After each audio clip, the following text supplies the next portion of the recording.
अस्सलाम वालेकुम दोस्तों, मैं असलम सईद आपका इस्तकबाल करता हूँ, खैर मकदम करता हूँ आपके अपने ही यूट्यूब चैनल हसमली उर्दू क्लासेज पर। जैसा कि हमने आपको अपनी पहली वीडियो में बताया था कि हम रमज़ान मुबारक पर एक ख़ास तोहफ़ा लेके आए हैं, और वो ख़ास तोहफ़ा है कि जो हमारे बच्चे हैं जो उर्दू नहीं जानते, हिंदी जानते हैं, और वो जल्दी से जल्दी बेहतर यानी कि जल्दी से जल्दी वो उर्दू सीख सकते हैं। और जैसे हमारे नौजवान तलबा साथी हैं, वो भी अगर चाहें तो वो भी जल्दी से जल्दी 1 महीने के अंदर उर्दू सीख जाएंगे, और हमारा रमज़ान मुबारक का महीना भी अच्छा हो जाएगा, अच्छा गुजरेगा। और आगे चल के जो ये उर्दू हमारे बच्चे सीखेंगे या हम सीखेंगे, तो इससे क्या है कि हम जो हमारी मजहबी किताबें हैं उनका मुताला करके उनमें जो जो पहले हालात आए उनके बारे में मुताला कर सकते हैं। यानी कि इससे हमारे हमारे बच्चों के अंदर तहजीब व तमद्दुन यानी कि बड़ों की किस तरह इज्जत कर के लिए बताया गया है। हमारे नबी हुजूर पाक सल्लल्लाहु अलैहि वसल्लम ने किन चीज़ों से मना किया था और किन चीज़ों को फॉलो करने के लिए वो बोल के गए थे। तो ये सब चीज़ें हमें अपनी मजहबी किताबों के ज़रिए ही हमारे अंदर, हमारे जहन के अंदर आएंगी। और फिर जाहिर सी बात है, ये जो लैंग्वेज है, उर्दू लैंग्वेज है, और ये हर जगह इस्तेमाल होती है। अभी कहीं बहुत सी जगह रेलवे स्टेशनों पे उर्दू में लिखा हुआ है, ये वहाँ का रेलवे स्टेशन है। हर जगह बहुत सी जगह इनको इस्तेमाल उर्दू एक लैंग्वेज है, वो हर जगह काम आने वाली चीज़ है।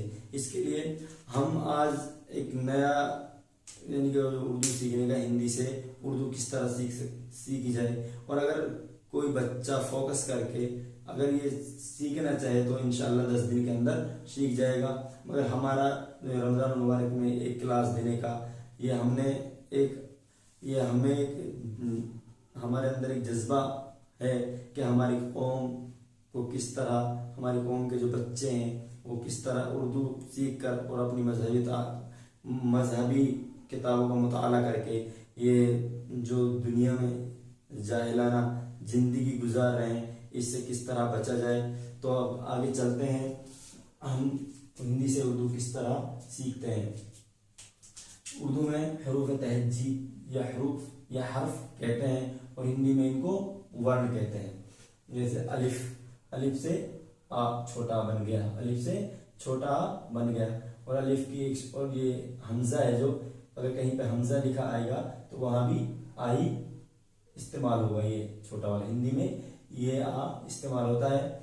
और अगर किसी अलिफ के ऊपर मद है, ये जिस अलिफ के ऊपर मद आ गया तो वहां बड़ा इस्तेमाल होगा, वहां पे बड़ा आ पढ़ा जाएगा, बोला जाएगा।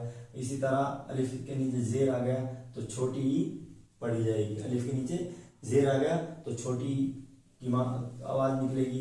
अगर अलिफ के नीचे जेर आ गया और आगे या आ गया तो अलिफ जेर ई, तो ये बड़ी की आवाज निकलेगी, बड़ी। और इसी तरह अलिफ के ऊपर पेश आ गया तो छोटा ऊ की आवाज निकलेगी। और अलिफ के ऊपर पेश है और उसके आगे वाव है, वाव आ गया तो बड़ा ऊ की आवाज निकलेगी। इसी तरह अलिफ और या आ गया, कहीं अलिफ और या आ गया तो ए, और कहीं पर अलिफ के ऊपर जबर आ गया और उसके आगे या आया तो आई की आवाज निकलेगी, उसको आई पढ़ेगी। इसी तरह अलिफ और वाव, कहीं पर अलिफ और वाव आया तो ओ की आवाज निकलेगी। और कहीं पर अलिफ के ऊपर जबर आया और फिर वाव आया तो वो औ की आवाज निकलेगी। इसी तरह अलिफ के आगे नून का सोसा है, नून का सोसा, अगर इसके अंदर नुक्ता होता तो यह अन हो जाता, तो इसीलिए ये अन नुक्ता नहीं करके सोसा है, तो ये आवाज है जो नाक में कहेगी। अगर साफ जाहिर होती तो नाक में कहेगी, तो ये अंग की आवाज निकालेगी। इसी तरह अलिफ और हा से एह बन गए। आगे चलते हैं, काफ का कबूतर हो गया। ये 2 शक्लें हैं। अगर ये और ये का और ये का कहीं भी लिखा आएगा तो हम हिंदी में इसी का इस्तेमाल करेंगे। एक ही का है, हिंदी में एक ही का है, का कबूतर। आगे चलते हैं खा। काप में हा मिला देने से खा बन जाता है। काप में हा मिला देने से का प्लस हा बराबर क्या बन गया? खा। काप प्लस हा बराबर खा बन गया। आगे चलते गा। ये गा है, गा गमला। गाफ में हा मिला देने से घा घड़ी बन जाता है। गाफ में हा मिलाने से घा घड़ी बन जाता है। इसी तरह चा, इस चा से चा चरखा। चा से क्या बन गया? चा से चा चरखा। और चा में हा मिलाने से छा छतरी बन जाता है। और चलते हैं जा। अच्छा, जा की 6 शक्लें हैं। जा की कितनी? 6 शक्लें हैं। ये जीम, जा, लाल, ज़ाद, ज़ा और जा।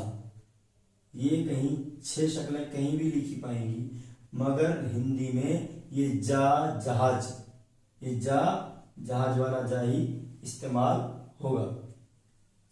अगर जा में हा मिला देंगे, जा में हा मिला देने से झा झंडा की आवाज निकलेगी, या हिंदी में इसको झंडा बोलेंगे, पढ़ेंगे। इसी तरह टा, ये टा उर्दू में टा है और हिंदी में ये टा हो गया। उर्दू में इस तरह लिखा जाएगा और हिंदी में इस तरह। अभी हम हिंदी जानते हैं और हम इसको देखेंगे, पढ़ेंगे। हाँ, इससे ये टा टमाटर है और उर्दू में टा इस तरह लिखा जाता है। अगर टा में हा मिला दिया, टा में हा मिला देने से ठा बन जाता है। आगे चलते हैं डा। ये डा है, क्या है? डा। और आगे डा में अगर हा मिला देते हैं तो ढा बन जाता है। इसकी 2 शक्लें, डा की भी 2 शक्लें हैं। अगर ऐसे लिखा गया तो भी डा है, अगर ऐसे लिखा पा गया तो भी डा है। और ढा की भी 2 शक्लें, अगर इस तरह लिखा पा गया तो भी डा है, और इस तरह लिखा पा गया तो भी ढा ढक्कन ही पढ़ा जाएगा, बोला जाएगा, लिखा जाएगा हिंदी में। आगे चलते हैं ता। ये ता की 2 शक्लें हैं उर्दू में, ता और तो। अगर ये कहीं भी लिखे पाएंगे तो हिंदी में इसी ता का इस्तेमाल होगा। ये ता में हा मिला देने से था बन गया, था बन गया। ता में हा मिला देने से था बन गया।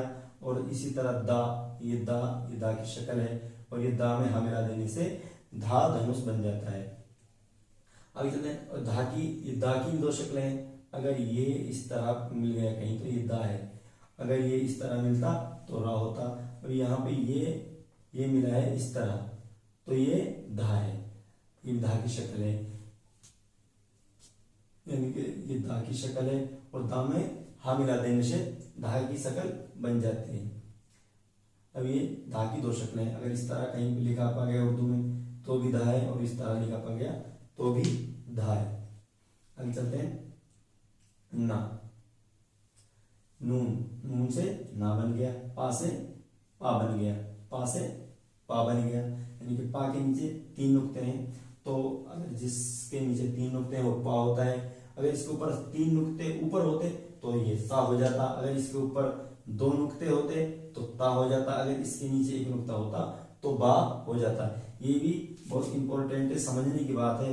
इन नुक्तों को भी भाई, हाँ ये सेम लिखा हुआ है, ये ता भी सेम है और ये भी सेम है। अच्छा, ये बा भी सेम है, मगर ये नुक्तों से ये ऊपर है तो ता बन गया, नीचे है तो पा बन गया, और ऊपर है 3 है तो सा बन गया, ये नीचे 1 है तो बा बन गया। इसी तरह बा में हा मिलाने से भा, और मां ये हो गया मां मछली। मीम हिंदी में मां है, ये पढ़े, और कहीं भी पा गया तो ये मां हो गया। ये इसी तरह या है, ये रा, ये लाम से ला लेटू बन गया, वा से वा वजन बन गया। और शाह, ये कहीं भी ये ताल भी शाह आएगा, ये वाला ये शाह आएगा तो वहां पे बड़ा शीन ही इस्तेमाल होगा। ये समझने की बात है, गौर करने की बात है। जहाँ ये शाह आएगा वहाँ बड़ा शीन ही इस्तेमाल होगा। ये सा षटकोण के लिए ये सा इस्तेमाल होगा, और ये सा के लिए ये सा की 2 शक्लें हैं। स्वाद से भी सा बन जाता है और सीन से भी सा बन जाता है। ये हा की यहाँ पे 3 शक्लें हैं। अगर ये हा आएगा कहीं भी और ये हा आएगा कहीं भी और ये हा भी कहीं दिख गया हमको, तो हम हा हिंदी में ये हा का ही इस्तेमाल करेंगे, यही हा हम लिखेंगे। आगे चलते हैं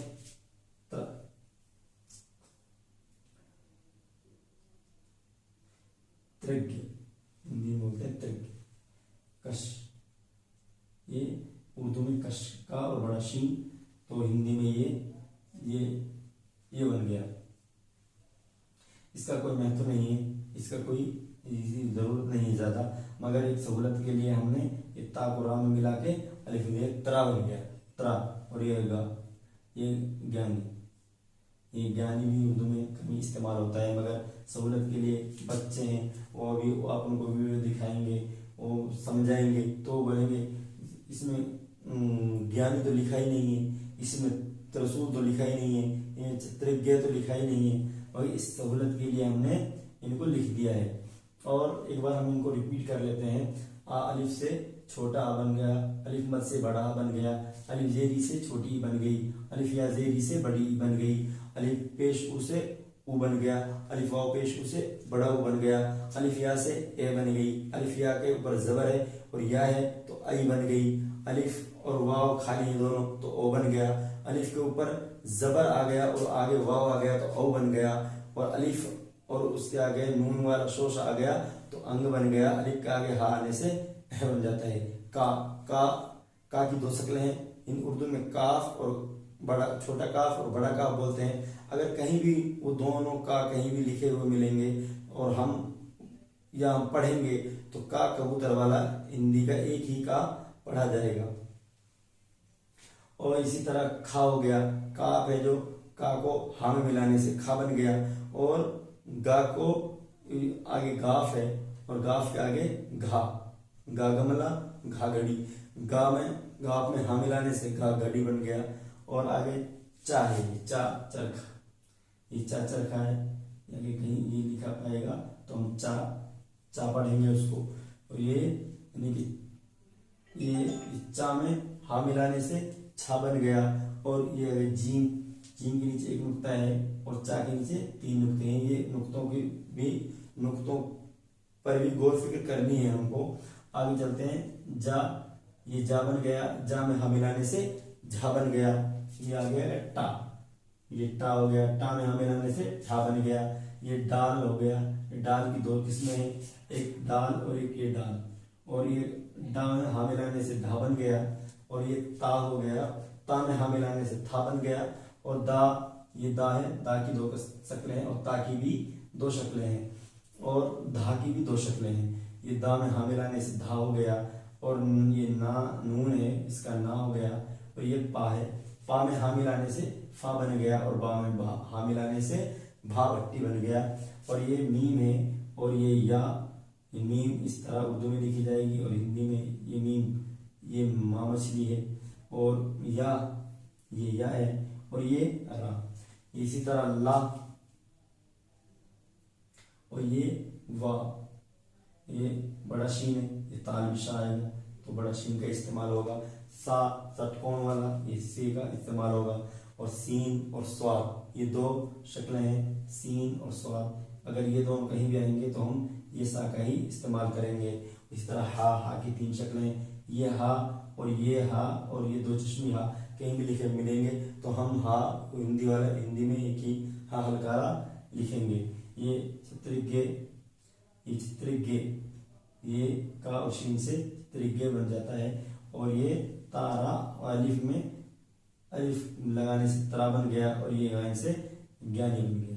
तो दोस्तों कैसी लगी हमको आपको हमारी ये क्लास? अगर अच्छी लगी है तो लाइक करें और शेयर करें और सब्सक्राइब करें, और इंशाअल्लाह आगे इसी तरह हम 30 दिन यानी रमज़ान मुबारक में ख़ास ये क्लास है हम ख़ास देंगे, और ज़्यादा से ज़्यादा इससे फ़ायदा हासिल करने की आप कोशिश करें और मेहनत करें, और अपने बच्चों को ज़्यादा से ज़्यादा जल्दी से जल्दी उर्दू सिखाने की कोशिश करें। इंशाअल्लाह 30 दिन के अंदर अगर आप डेली बच्चे को कापी और पेन लेके बिठाएंगे और इनकी मशक कराएंगे, और इसके आगे भी हम चलेंगे भाई बड़ा का की आवाज़ कैसे आती है, पिछली छोटी की मात्रा की आवाज़ किस तरह आएगी और उर्दू में वो किस तरह लिखा जाएगा, ये पूरी बातें इंशाअल्लाह ये पूरी हम पढ़ाएंगे 1 महीने के अंदर। ये ख़ास क्लासेज उर्दू, ये ख़ास क्लासेज रमज़ान मुबारक के मुबारक महीने में, और ताकि हम ये